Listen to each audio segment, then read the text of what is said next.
അസ്സലാമു അലൈക്കും. ഞാനിന്ന് ഒരു ബണ്ണാണ് ചിക്കൻ വെച്ചിട്ട് നല്ല അടിപൊളി ടേസ്റ്റുള്ള ഒരു ബണ്ണാണ് ഉണ്ടാക്കുന്നത് കേട്ടോ. നമ്മുടെ കടയിൽ നിന്ന് വാങ്ങുന്ന ബണ്ണിൻ്റെ അതേ രുചി തന്നെയാണ്. അതേ കളർ അല്ലെങ്കിലും എല്ലാവരും ഇതൊന്ന് ട്രൈ ചെയ്ത് നോക്കുകൊണ്ടു. നിങ്ങൾ ഇതുവരെ എൻ്റെ വീഡിയോ കണ്ട് എന്നെ സപ്പോർട്ട് ചെയ്ത എല്ലാവർക്കും ഒരുപാട് താങ്ക്സ്. നിങ്ങൾ ആദ്യമായിട്ടാണ് എൻ്റെ വീഡിയോ കാണുന്നതെങ്കിൽ ഒന്ന് സബ്സ്ക്രൈബ് ചെയ്യണേ. ബെൽ ബട്ടൺ അമർത്തണേ. ഓൾ എന്ന ഓപ്ഷൻ അമർത്തിയാൽ എൻ്റെ എല്ലാ വീഡിയോകളും നിങ്ങളിലേക്ക് എത്തും. ഇളം ചൂടുള്ള പാലാണ് ഞാനിത്. കുറച്ച് പാലെടുത്തൊക്കെയാണ് ചൂടാക്കിയത്. നമ്മൾ ആവശ്യത്തിനുള്ള മാത്രം മാവിലേക്ക് ഒഴിച്ചു കൊടുത്താൽ മതി. ഈ കപ്പിന് ഏകദേശം ഒരു അരക്കപ്പിലേറെ പാലെടുത്തിട്ടുണ്ട്. എന്നിട്ട് ഞാനത് ചൂടാക്കിയെടുക്കുകയാണ്. അതിലേക്ക് ഞാൻ ഇൻസ്റ്റേൺ ഈസ്റ്റും ഉണ്ട്, നമ്മൾ ഡ്രൈ ഈസ്റ്റും ഉണ്ട്. നമുക്ക് ഏത് ഈസ്റ്റ് വേണമെങ്കിലും ചേർത്തി കൊടുക്കാം.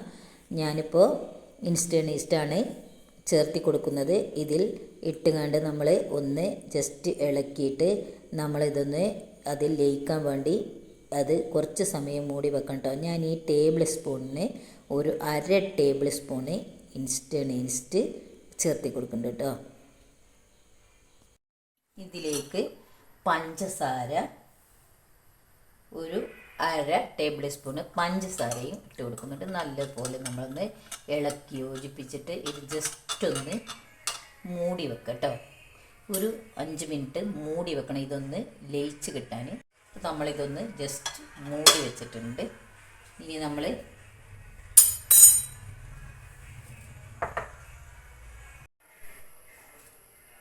ഇതിലേക്ക് ഈ കപ്പിന് ഞാൻ ഒരു 1.5 കപ്പ് പൊടിയാണ് എടുക്കുന്നത് കേട്ടോ.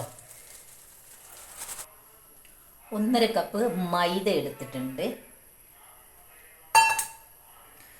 ഇനി ഇതിലേക്ക് നമ്മൾ നല്ലൊരു ഫ്ലേവറിന് വേണ്ടിയിട്ട് 2 ഏലക്കായുടെ പൊടി കേട്ടോ, അതിൻ്റെ പരിപ്പ് പൊടിച്ചെടുത്തത് എടുത്തിട്ടുണ്ട്. പിന്നെ നമ്മൾ ഇതിലേക്ക് ഓയിലാണ് ഒഴിച്ച് കൊടുക്കുന്നത്. Sunflower oil 2 table spoon oil ഒഴിച്ച് കൊടുക്കുന്നുണ്ട് കേട്ടോ.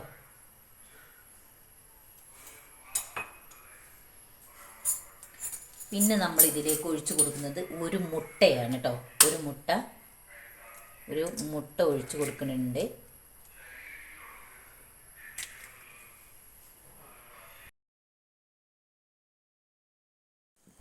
ഒരു സ്പൂണ് വെച്ചിട്ട് ഉപ്പ് ആവശ്യത്തിന് ഇട്ട് കൊടുത്തിട്ട് ഇത് നല്ലതുപോലെ ഒന്ന് ഇളക്കി യോജിപ്പിക്കുക. എല്ലാ ഭാഗവും ഒന്ന് ഇളക്കി യോജിപ്പിക്കുക. ഒരു സ്പൂൺ വെച്ചിട്ട് ഇളക്കുകയാണ് ഒന്നും കൂടി നല്ലത്. കൈ വെച്ചിട്ട് വേണമെങ്കിൽ അങ്ങനെ ഇളക്കി കൊടുക്കുക. അതിലേറെ ഒന്നും കൂടി ബെറ്റർ നമുക്ക് സ്പൂൺ വെച്ചിട്ടാണ്. എല്ലാ ഭാഗവും ഒന്ന് ഇളക്കി യോജിപ്പിക്കണം.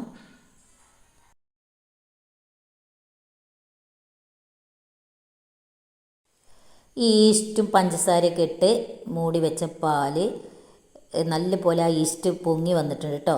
നല്ലപോലെ ഒന്ന് ഇളക്കി യോജിപ്പിച്ചിട്ട് നമ്മൾ പൊടി കുഴച്ച് കൊടുക്കാൻ പോവാണ്. എല്ലാ ഭാഗവും ഒന്ന് നല്ലതുപോലെ ഒന്ന് ഇളക്കി യോജിപ്പിച്ചെടുക്കണം. നല്ല പൊങ്ങി വന്നിട്ടുണ്ട് ആ ഈസ്റ്റ് കേട്ടോ. ഇളം ചൂടുള്ള പാലാണ്. നമ്മൾ നല്ല ചൂടൊന്നും പാൽ ഉണ്ടാകാൻ പാടില്ല കേട്ടോ. പാകത്തെ ഒരു ഇളം ചൂടാകണം. കാരണം ഈ പൊടി മൈദ മാവാണ്, വെന്ത് പോവും. അപ്പോൾ കുറേശ്ശെ ഒഴിച്ചിട്ട് വേണം. നമ്മൾ ഈ ഈസ്റ്റും പഞ്ചസാരയൊക്കെ ഇട്ട് ഇളക്കിയ പാലാണ് കേട്ടോ. അപ്പോൾ ഇത് കുറേശ്ശെ ഒഴിച്ചാലുള്ളൂ. വെള്ളം അധികമായി പോവരുത്. അധികമായാൽ നമുക്ക് പൊടി കൂട്ടി കുഴച്ച് കൊടുക്കാവുന്നതാണ്. ഇനി വെള്ളം കുറവായാൽ കുറച്ചും കൂടി പാല് ഒഴിച്ചും കൊടുക്കാവുന്നതാണ്. രണ്ടും ചെയ്ത് കൊടുക്കാം. നമുക്ക് പൊടിയുടെ അളവിനനുസരിച്ച് എങ്ങനെ വേണമെങ്കിലും ചെയ്തെടുക്കാം. അപ്പോൾ ഞാൻ ഇതിൽ നിന്ന് പകുതി പാല് ഒഴിച്ചിട്ടുള്ളൂ. ഏകദേശം നമുക്ക് കറക്റ്റ് നിങ്ങളെ മാവ് എത്ര ഉണ്ട് അതിനനുസരിച്ച് കുറേശ്ശെ ഒഴിച്ചു കൊടുത്താൽ മതി. ഇനി നല്ലതുപോലെ നമ്മളിത് കുഴച്ചെടുക്കണം. ഈ പാത്രത്തിൽ കുറച്ച് ഓയിലോ എണ്ണോ എന്തെങ്കിലും പുരട്ടി കൊടുക്കുക. വെളിച്ചെണ്ണയായാലും ഓയിലായാലും ഒന്നും കുഴപ്പമില്ല. നമുക്ക് ഈ മാവ് വെച്ച് മൂടി വെക്കാനാണ് കേട്ടോ.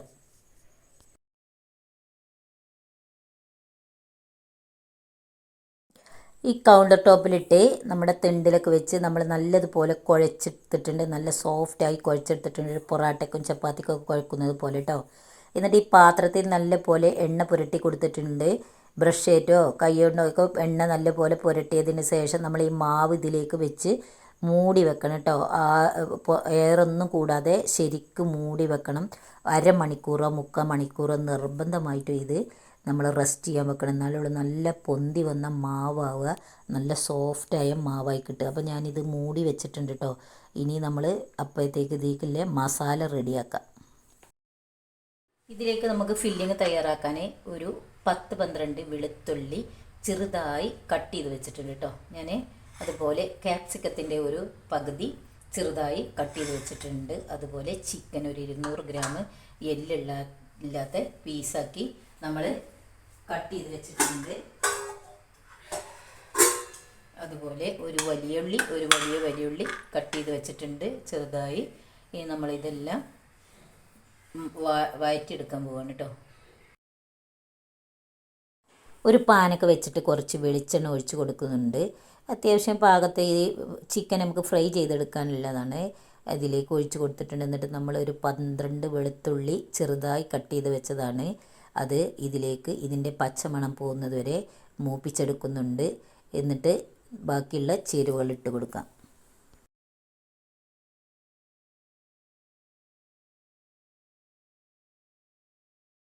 കഴുകി കട്ട് ചെയ്ത് വെച്ച 200 ഗ്രാം എന്തായാലും ചിക്കൻ ഉണ്ടാവും കേട്ടോ. വെറും ഇല്ലാത്ത പീസുകളാണ് ഇത്. ഇതിലേക്കിട്ട് നല്ലപോലെ ഒന്ന് ഇളക്കി വേവിച്ചെടുക്കണം. നമുക്ക് വെള്ളമൊന്നും ഒഴിച്ച് കൊടുക്കേണ്ട ആവശ്യമില്ല. ഇതൊന്ന് ഉപ്പ് ആവശ്യത്തിന് ഇട്ടുകൊണ്ട് മൂടി വെച്ച് കുറച്ച് സമയം മൂടി വെച്ചാൽ, ഫുൾ ഫ്ലെയിമിലൊന്നും ഇടണ്ട, കുറച്ച് തീ കുറച്ചിട്ട് മൂടി വെക്കുക. അപ്പോൾ തന്നെ അത് വേവായി കിട്ടും കേട്ടോ.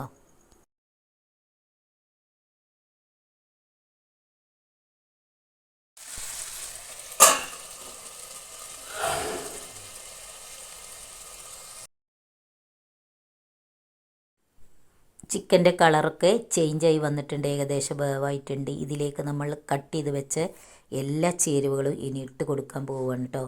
വലിയ ഉള്ളി കട്ട് ചെയ്ത് വെച്ചത് ഇട്ട് കൊടുക്കുന്നുണ്ട്. എല്ലാം ഒന്ന് വാടി കിട്ടണം. നമുക്ക് നല്ലതുപോലെ വാടി കിട്ടുമെന്ന് വേണ്ട കേട്ടോ. ഏകദേശം ഒന്ന് വാടിയാൽ മതി എല്ലാ ചേരുവകളും. വലിയ ഉള്ളിയൊക്കെ എല്ലാം ഇട്ട് കൊടുത്തു. പിന്നെ നമ്മൾ വേറെ അരിഞ്ഞ് വെച്ച മറ്റുള്ള ചേരുവകളൊക്കെ നല്ലപോലെ ഒന്ന് ഇളക്കി കൊടുക്കണം. ഉപ്പ് ആവശ്യത്തിന് ചേരുവകളിലേക്കും ചിക്കനിലേക്കുള്ള ചേരുവകളൊക്കെ ഉപ്പ് ഇട്ട് കൊടുക്കണം. ക്യാപ്സിക്കം അരിഞ്ഞ് വെച്ചതും 2 ചെറിയ പച്ചമുളക് ചെറുതായി കട്ട് ചെയ്തും കണ്ടും കൂടി ഇതിൽ അരിഞ്ഞ് വെച്ചിട്ടുണ്ട്. ഇതും കൂടി ഇട്ട് കൊടുക്കുന്നുണ്ട്. എന്നിട്ട് നല്ലതുപോലെ ഒന്ന് വഴറ്റി കൊടുക്കുക.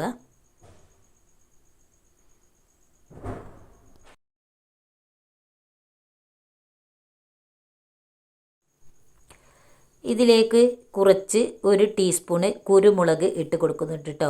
നല്ല എരിവ് വേണ്ടവർ കൂടുതൽ ഇട്ട് കൊടുക്കേണ്ടതാണ്.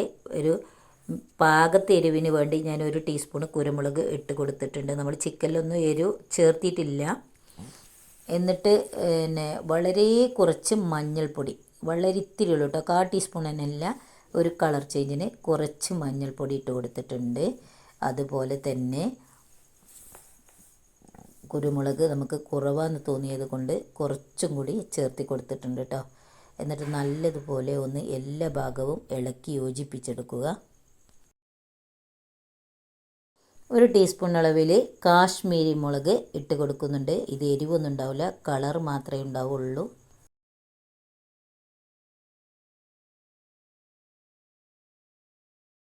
എല്ലാ ഭാഗവും ഇളക്കി കൊടുത്ത് യോജിപ്പിച്ചെടുക്കുക. നല്ലതുപോലെ വാടി കിട്ടേണ്ട ആവശ്യമില്ല. എന്നാൽ ഇടയ്ക്കിടയ്ക്ക് നമുക്കിതൊക്കെ ഒന്ന് കടിക്കും വേണം. എന്നാൽ ആവശ്യത്തിന് വാടും വേണം. എന്നിട്ട് നല്ലതുപോലെ നല്ല അടിപൊളി ടേസ്റ്റുള്ള ഒരു ബണ്ണാണിത് കേട്ടോ. ഈ ബണ്ണിൽ ഈ മസാലയൊക്കെ ഇട്ടുകൊണ്ട് നമ്മൾ വേവിച്ചെടുത്താൽ അടിപൊളി ടേസ്റ്റാണ്. തക്കാളി സോസൊക്കെ ചേർത്തിട്ട് നമ്മൾ ഉണ്ടാക്കുന്നതാണ്. നിങ്ങളെല്ലാവരും ഇതുപോലെ ഒന്ന് ട്രൈ ചെയ്ത് നോക്കുന്നുണ്ട്. അടിപൊളി ടേസ്റ്റാണ്. കുറേ ജോലിയൊന്നുമില്ല, വളരെ എളുപ്പത്തിൽ നമുക്ക് തയ്യാറാക്കിയെടുക്കാനും പറ്റും. ഉപ്പ് കുറവാ തോന്നിയത് കൊണ്ട് കുറച്ച് ഉപ്പും കൂടി ചേർത്തി കൊടുക്കുന്നുണ്ട്. ഉപ്പും മുളകൊക്കെ നമ്മൾ ഒന്ന് ഇടയ്ക്ക് നോക്കി കൊടുക്കണം. നല്ലതുപോലെ എല്ലാ ഭാഗവും വാടി വന്നിട്ടുണ്ട്. ഇതിലേക്ക് നമ്മൾ ഇനി തക്കാളി സോസാണ് ഒഴിച്ച് കൊടുക്കുന്നത് കേട്ടോ. 2 ടേബിൾ സ്പൂണ് തക്കാളി സോസ് ഒഴിച്ച് കൊടുക്കുന്നുണ്ട്. ടേബിളല്ല, ടീസ്പൂണാണ് കേട്ടോ. ടീസ്പൂണ് നിറച്ച് തക്കാളി സോസ് എത്ര കൂടുതൽ ആവശ്യമുള്ളവർ കൂടുതൽ ഒഴിച്ച് കൊടുക്കാവുന്നതാണ്. നല്ല രുചി, തക്കാളി സോസിൻ്റെ രുചി നല്ലതുപോലെ വേണം എന്നുള്ളവർ നല്ലപോലെ ഒഴിച്ച് കൊടുക്കേണ്ടതാണ്. ഈ പിസ്സയിലേക്ക് ഒഴിച്ച് കൊടുക്കുന്ന ഇതുണ്ട്, പിസ്സ തക്കാളി സോസ്, അത് ഉള്ളവർ അത് ഒഴിച്ച് കൊടുക്കുക. അത് വളരെ ടേസ്റ്റായിരിക്കും. ഞാനിപ്പോൾ ഇതാണ് ഒഴിച്ച് കൊടുക്കുന്നത്. എൻ്റെ അടുത്ത് അതുള്ളൂ. എന്നാൽ തന്നെ നല്ല ടേസ്റ്റായിരിക്കും കേട്ടോ.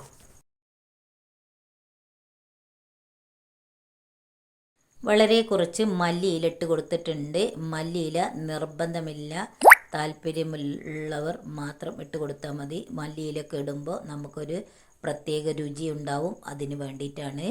ഇങ്ങനെയുള്ള ബണ്ണ്, ഇങ്ങനത്തെ സ്നാക്സുകളൊക്കെ കഴിക്കുമ്പോൾ മല്ലിച്ചപ്പിട്ട് കഴിഞ്ഞാൽ നമ്മൾ അതിന് വേറെ ഒരു രുചി തന്നെയുണ്ട്.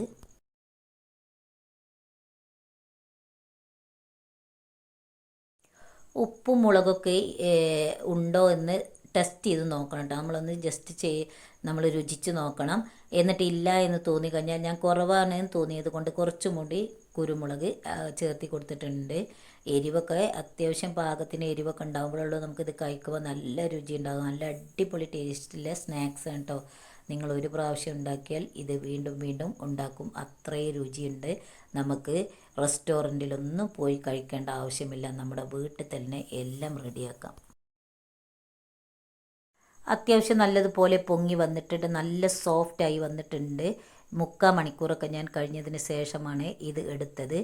ഇനി നമ്മൾ നല്ല ഈ കൗണ്ടർ ടോപ്പിലിട്ടുങ്ങാണ്ട് കുഴച്ചെടുത്താണ്. നല്ല വൃത്തിയിൽ തുടച്ചിട്ടാണ് ഞാൻ കുഴക്കാറുള്ളത്. എനിക്ക് ഇത് ഇവിടെ തന്നെ ഇട്ട് പരത്തുന്നത് എന്താണെന്ന് വെച്ചാൽ, പത്തിരി ഇങ്ങനെ പരത്തുന്ന കല്ലില്ലാഞ്ഞിട്ടല്ല. കല്ലൊക്കെ ഉണ്ട്, പക്ഷേ എനിക്ക് ഉയരം കൂടുതലാണ്. നമ്മുടെ തിണ്ട് നല്ല ഉയരമാണ് നമ്മൾ അകത്ത് നിന്നും. അപ്പോൾ ഈ തിണ്ട് ഉയരമാകുമ്പോൾ നമുക്ക് പലകയും കൂടി വെക്കുമ്പോൾ കുറച്ചും കൂടി അധികം ഉയരമാവും. അതുകൊണ്ടാണ് ഞാൻ ഈ തിണ്ടിൽ തന്നെ ഇട്ട് പരത്തുന്നത്. നമ്മുടെ അടുക്കള വേറെ, പുറത്തും അടുക്കള ഉണ്ട്. അപ്പോൾ അവിടെയൊക്കെ വെച്ച് ചെയ്താൽ മതി. നമുക്ക് കൂടുതൽ സൗകര്യം ഇവിടെയാണ്. അതുകൊണ്ടാണ് ഞാൻ ഇവിടെ ഇങ്ങനെ ചെയ്യുന്നത് കേട്ടോ. അപ്പോൾ ഇതെല്ലാം ഞാൻ ഓരോരോ ബോൾസായി കത്തി കൊണ്ട് കട്ട് ചെയ്ത് വെച്ചിട്ടുണ്ട്. ഇനി ഇതിങ്ങനെ നമ്മൾ ഉരുളകളാക്കി ഒരു ബണ്ണിൻ്റെ രൂപത്തിലാക്കിയിട്ട് ബോൾ എടുത്ത് വെക്കുകയാണ് കേട്ടോ. അപ്പോൾ നമ്മളൊരു 300 ഗ്രാം മൈദ മാവ് കൊണ്ട് ഉണ്ടാക്കിയതാണ്. അപ്പോൾ ഇത് നമ്മൾ ഏലക്കായുടെ പൊടിയാണ് കേട്ടോ. അപ്പോൾ ഇതൊരു 7 ബോളാക്കി എടുത്തിട്ടുണ്ട് കേട്ടോ. നിങ്ങൾ എത്ര പേരുണ്ടെങ്കിൽ അതിനനുസരിച്ച് മാവ് കൂട്ടേണ്ടതാണ്. എല്ലാ ചേരുവകളും കൂട്ടേണ്ടതാണ്. ഇത് പരത്തി കൊടുക്കാൻ പോവാണ്. റൗണ്ടിൽ പരത്തിയെടുക്കണം. കുറേ കട്ടിയില്ലാതെ പരത്തേണ്ട ആവശ്യമൊന്നുമില്ല. നല്ല കട്ടിയിൽ തന്നെ പരത്തിയെടുക്കണം. അല്ലെങ്കിൽ നമ്മൾ പൊരിച്ചെടുക്കുമ്പോൾ പൊട്ടിപ്പോകുന്നില്ല. എന്നാലും നമുക്ക് കട്ടിയിൽ പരത്തുകയാണ്. ബണ്ണിൻ്റെ രൂപമാണെങ്കിൽ കട്ടിയിൽ തന്നെ പരത്തണം. ഇത് ഒരു പാകത്തെ റൗണ്ട് നമ്മളൊരു വലിയ ഭൂരിയൊക്കെ ചുടുമല്ലോ, അത്ര വലിപ്പം മതി കേട്ടോ. ഒരു പപ്പടത്തിലേറെയൊക്കെ കുറച്ച് വലിപ്പം കൂടി വേണം. ഇതിലേക്ക് ഇനി നമ്മൾ ഫില്ല് ചെയ്ത് വെച്ചിട്ടില്ല ആ മസാല ഉണ്ടല്ലോ, അത് ഉണ്ടാക്കി വെച്ച ആ മസാല ഇട്ട് കൊടുക്കുകയാണ്. അതിലേക്ക് ഉരുളങ്കിഴങ്ങ് പൊരിച്ച് വേണമെങ്കിൽ വേണ്ടവർക്ക് ഇട്ട് കൊടുക്കുക, അല്ലെങ്കിൽ മൊസറല്ല ചീസ് വേണമെങ്കിൽ ഇട്ട് കൊടുക്കുക. ഇതിൻ്റെ കൂടെ കേട്ടോ ഒന്നും കൂടി ടേസ്റ്റ് ആയിരിക്കും. ഞാനിപ്പോൾ നമ്മൾ ഉണ്ടാക്കി വെച്ച മസാല മാത്രമാണ് ഇട്ട് കൊടുക്കുന്നത്. ഇത് ഇട്ടാൽ തന്നെ അടിപൊളി ടേസ്റ്റാണ്, നല്ല രുചിയുണ്ട് ഈ മസാല. നിങ്ങൾ ഒരു പ്രാവശ്യമെങ്കിലും ഇത് ഉണ്ടാക്കി നോക്കൂ. എന്നിട്ട് നമ്മൾ ഈ മസാല ഇട്ടിട്ട് ഇത് മടക്കുന്ന രീതി ഞാൻ കാണിച്ചു തരാം. മടക്കാനൊന്നുമില്ല, ഇതിങ്ങനെ കൂട്ടിപ്പിടിച്ചിട്ട് ഇങ്ങനെ കൂട്ടിപ്പിടിക്കുകയാണ്. ഇങ്ങനെ ഓരോ ഭാഗം ഇങ്ങനെ ഞെറിഞ്ഞ് കൊണ്ടുവരണമെങ്കിൽ നമ്മൾ ഞെറിഞ്ഞ് കൊടുത്തിട്ട് അങ്ങനെ കൂട്ടിപ്പിടിച്ചാലും മതി. ഇത് മൊത്തത്തിൽ ഇങ്ങനെ കൂട്ടിപ്പിടിച്ചിട്ട് അവിടെ നല്ല പോലെ ഒന്ന് പ്രസ് ചെയ്ത് കൊടുക്കണം കേട്ടോ. ഇവിടെ ആ ഭാഗം ഒന്ന് പ്രസ് ചെയ്ത് കൊടുക്കണം. അത് എണ്ണയിലിടുമ്പോൾ ഓപ്പണായി പോകാതെക്കാനാണ്. അപ്പോൾ നല്ല പോലെ ഒന്ന് പ്രസ് ചെയ്തിട്ട് ഇനി ഒരു ബണ്ണ് രൂപത്തിൽ നമ്മൾ റൗണ്ടാക്കി എടുക്കാൻ പോവുകയാണ്. അപ്പോൾ നമ്മളിത് പൊരിച്ച് കഴിയുമ്പോൾ ഒരു ബണ്ണ് പോലെ തന്നെ ഇരിക്കും. നല്ല ബണ്ണ് നമ്മൾ കടയിൽ നിന്ന് വാങ്ങണം അതേ രുചി തന്നെ ഇതിനുണ്ട് കേട്ടോ. നമ്മൾ കഴിച്ച് നോക്കിയിട്ടാണ് ഇതിൻ്റെ ഈ ഗുണം പറയുന്നത്. നമ്മൾ ശരിക്കും ഒരു ബണ്ണ് നമ്മൾ കടയിൽ നിന്ന് വാങ്ങുമല്ലോ, നല്ല ബണ്ണ്, അതിൻ്റെ അതേ രുചി തന്നെ ഉണ്ട്. അതിൽ മസാല ഇട്ടുകൊണ്ടുള്ള രുചി തന്നെയാണ്. രണ്ടാമത്തെ ബോളും പരത്തി വെച്ചിട്ടുണ്ട്. ഇങ്ങനെ എല്ലാ ബോളും നമ്മളിങ്ങനെ പരത്തിയിട്ട് മസാല ഇട്ട് കൊടുത്തിട്ട് ഇങ്ങനെ കൂട്ടിപ്പിടിച്ചങ്ങാണ്ട് ഞെറിഞ്ഞ് കൂട്ടിപ്പിടിച്ചിട്ട് അവിടെ പ്രസ് ചെയ്ത് കൊടുത്തിട്ട് ഇങ്ങനെ ഉരുട്ടി ബോളാക്കി എടുക്കാൻ കേട്ടോ. പെട്ടെന്ന് നമുക്ക് റെഡിയാക്കി എടുക്കാൻ പറ്റും. ഇത് പരത്താനും ബോളെടുക്കാനൊന്നും വലിയ പണിയൊന്നുമില്ല. പെട്ടെന്ന് തന്നെ തയ്യാറാക്കിയെടുക്കാം. നല്ല രുചിയും ഉണ്ടാവും. ഇങ്ങനെ കൂട്ടിപ്പിടിച്ചിട്ട് എല്ലാ ഭാഗം ഓപ്പണാക്കി എല്ലാ ഭാഗവും കൂട്ടിക്കൊണ്ടുവരണം. എന്നിട്ട് നല്ല പോലെ ഒന്ന് പ്രസ് ചെയ്ത് കൊടുക്കുക. എന്നിട്ടാണ് നമ്മൾ റൗണ്ടാക്കി കമഴ്ത്തിയിട്ട് റൗണ്ടാക്കി എടുക്കുക. ബണ്ണിൻ്റെ രൂപത്തിലാക്കി എടുക്കുക. പെട്ടെന്ന് തന്നെ ചെയ്തെടുക്കാൻ പറ്റും. അപ്പോൾ നമ്മളെ ബോളുകളൊക്കെ ഇങ്ങനെ എല്ലാ ബോളുകളും ഇങ്ങനെ മസാല ഇട്ട് റെഡിയാക്കി എടുക്കുന്നുണ്ട് കേട്ടോ. ഒരു ഗസ്റ്റൊക്കെ വരുമ്പോൾ നമുക്ക് ഇങ്ങനെ ഉണ്ടാക്കി കൊടുക്കാൻ പറ്റും കേട്ടോ. അതുപോലെ നമ്മുടെ മക്കളൊക്കെ വരുമ്പോൾ നമുക്ക് നല്ല രുചികരമായ ഫുഡായിങ്ങാണ്ട് ഇത് ഒരു വെറൈറ്റി സ്നാക്സായി ഉണ്ടാക്കി കൊടുക്കാൻ പറ്റും. നല്ല അടിപൊളി ടേസ്റ്റുമാണ് കേട്ടോ. അപ്പോൾ നമ്മൾ ഈ എല്ലാ ബണ്ണും റെഡിയാക്കി എടുത്തിട്ടുണ്ട് കേട്ടോ. ഇനി നമ്മളിത് പൊരിച്ചെടുക്കാൻ പോവുകയാണേ. ഇങ്ങനെ എല്ലാ ബണ്ണിൻ്റെ രൂപത്തിലാക്കി എടുത്തിട്ടുണ്ട് കേട്ടോ. എല്ലാ ബോളുകളും ഇത് നല്ലതുപോലെ റെഡിയായി കിട്ടിയിട്ടുണ്ട്. ഇനി ഒരു ചട്ടി വെച്ചിട്ട് അതിലേക്ക് വെളിച്ചെണ്ണ ഒഴിച്ച് അത്യാവശ്യം മുങ്ങാനുള്ള വെളിച്ചെണ്ണയ്ക്ക് ഒഴിച്ച് കൊടുക്കുക. വെളിച്ചെണ്ണ ഓയിൽ ഏതിലും ഫ്രൈ ചെയ്തെടുക്കാം കേട്ടോ. ഞാൻ വെളിച്ചെണ്ണയാണ് ഉപയോഗിക്കാറുള്ളത്. അതുകൊണ്ട് ഞാൻ വെളിച്ചെണ്ണ ഒഴിച്ച് കൊടുക്കുന്നുണ്ട്. എന്നിട്ട് നമുക്ക് അതിൽ മുങ്ങി തന്നെ വളരെ സിമ്മിലിട്ടുകൊണ്ട് വേണം. നല്ല പോലെ എണ്ണ ചൂടായതിന് ശേഷം പിന്നെ നമ്മൾ വേവിക്കുന്നത് സിമ്മിലിട്ടിട്ടാണ് കേട്ടോ. അല്ലെങ്കിൽ കട്ടിയുള്ള മാവാണ്, ഉള്ളു വേവില്ല, പുറം വേവായി കിട്ടുകയും ചെയ്യും. അതുകൊണ്ട് ഫ്ലെയിം കുറച്ചിട്ട് വേണം തയ്യാറാക്കിയെടുക്കാൻ. ഒന്ന് വീതം ഇട്ടിട്ടാണ് ഞാനിത് ഫ്രൈ ചെയ്തെടുക്കുന്നത്. 2 3 വേണമെങ്കിൽ നമ്മൾ വലിയ ചട്ടി വെച്ച് കൂടുതൽ എണ്ണ ഒഴിച്ച് കൊടുക്കണം. അപ്പോഴേ പറ്റുള്ളൂ. ഇപ്പം ഞാൻ ഒന്ന് വെച്ചിട്ടാണ് ഫ്രൈ ചെയ്തെടുക്കുന്നത് കേട്ടോ.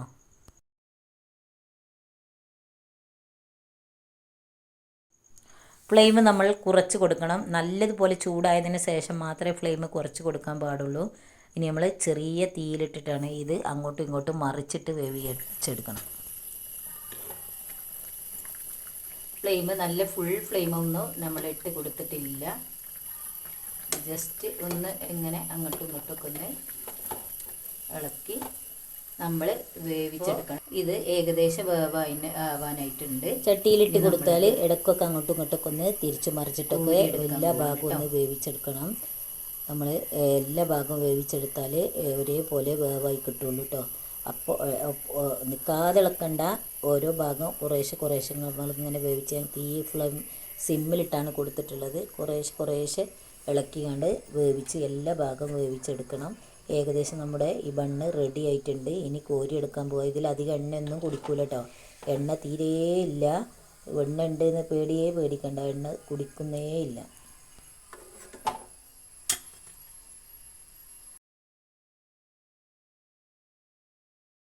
രണ്ടാമത്തെ ബണ്ണും വേവായി കിട്ടിയിട്ടുണ്ട്. നല്ല അടിപൊളി രുചിയുള്ളതാണ് കേട്ടോ. ഇതിൽ നിങ്ങൾ വെളിച്ചെണ്ണയിൽ മാത്രം ഞാനിവിടെ വീട്ടിലുണ്ടാക്കുന്ന വെളിച്ചെണ്ണയാണ്. അതിൽ മാത്രം നമ്മൾ ഉപയോഗിച്ചാൽ കൊളസ്ട്രോൾ ഉണ്ടാവില്ല. നമ്മൾ ഈ സൺഫ്ലവർ ഓയിലൊക്കെ കണ്ടമാനം നമ്മൾ പൊരിച്ച് കഴിച്ചാൽ നമുക്ക് കൊളസ്ട്രോളൊക്കെ ഉണ്ടാവും. ഈ വെളിച്ചെണ്ണയായാൽ കൊളസ്ട്രോൾ വളരെ കമ്മിയായിരിക്കും. നമ്മുടെ ചിക്കൻ വെച്ചിട്ടുള്ള എല്ലാ ബോൾസും നമ്മൾ പൊരിച്ചെടുത്തിട്ടുണ്ട് കേട്ടോ. ഫ്രൈ ചെയ്തെടുത്തിട്ടുണ്ട്. എല്ലാതും റെഡി ആയിട്ടുണ്ട്. നല്ല പോലെ ഉള്ളൊക്കെ വേവായി റെഡിയായി കിട്ടിയിട്ടുണ്ട്. നിങ്ങളെല്ലാവരും ഒരിക്കലെങ്കിലും ഒന്ന് ട്രൈ ചെയ്ത് നോക്കണേ. നല്ല അടിപൊളി ടേസ്റ്റാണ്. നമ്മുടെ മക്കൾക്കൊക്കെ നല്ലതുപോലെ തക്കാളി സോസൊക്കെ ഒഴിച്ച് കൊടുത്താൽ വളരെ ഇഷ്ടമാവും. ഇത് നിങ്ങൾ ഒരു പ്രാവശ്യമെങ്കിലും ചെയ്ത് നോക്കണേ. നിങ്ങൾക്ക് ഇഷ്ടപ്പെടുകയാണെങ്കിൽ നിങ്ങളുടെ ഫാമിലി മെമ്പേഴ്സിലേക്ക് ഒന്ന് അയച്ചു കൊടുക്കണേ. എല്ലാവരും ആദ്യമായിട്ടാണ് എൻ്റെ മക്കൾക്കൊക്കെ ഞാൻ ഇത് ഉണ്ടാക്കി കൊടുത്തതാണ്. എൻ്റെ മോനാണിത് കഴിക്കുന്നത്. നിങ്ങൾ ആദ്യമായിട്ടാണ് എൻ്റെ വീഡിയോ കാണുന്നതെങ്കിൽ ഒന്ന് സബ്സ്ക്രൈബ് ചെയ്യുകയും ചെയ്യണേ. എല്ലാ വീഡിയോസും കിട്ടാൻ ഓൾ എന്ന ഓപ്ഷൻ ക്ലിക്ക് ചെയ്യണേ. വീണ്ടും ഞാൻ നല്ലൊരു വീഡിയോയുമായിട്ട് ഇൻഷാ അല്ലാഹ് വീണ്ടും വരാം. Thank you.